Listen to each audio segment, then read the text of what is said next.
Margaret, as Brenda had mentioned, sort of that risk-taking component of that, we know that innovation involves risk-taking, and I'll say for each of you, reaching the levels that you've reached clearly involves some risk-taking as well.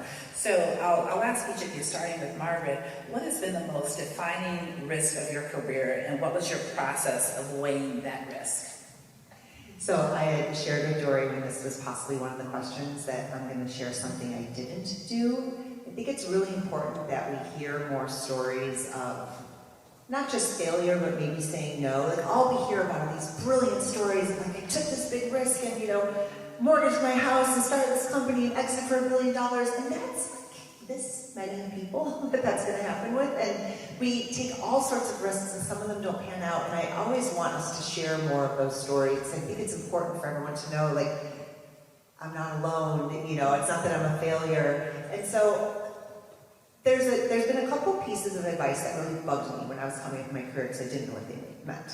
One was work smarter, not harder. Thanks.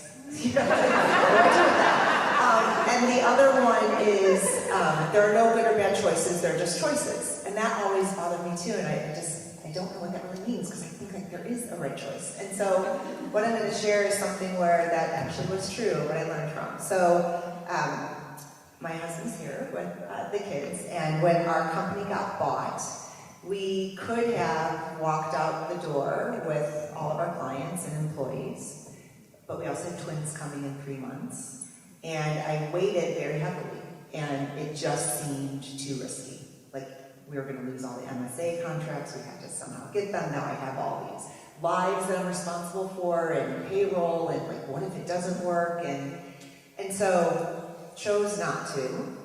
I have reflected on, if I was a man, would I have made that choice?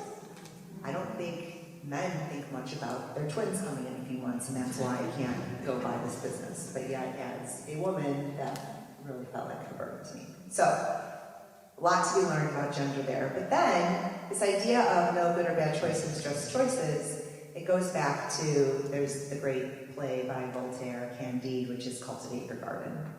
And whatever you pay attention to will grow.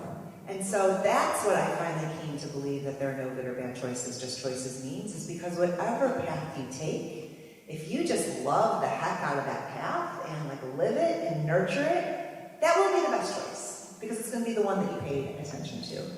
And so if I had started that company, who knows? It could have failed, gone under, but I never would have been the CEO of the Executives Club of Chicago.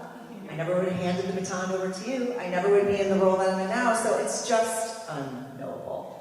And so that's how I think about this. It's, just make the choice that's right for you in the moment, and it's okay to say no to some choices. Thank you, Margaret. I'm so glad you made the choices that you made.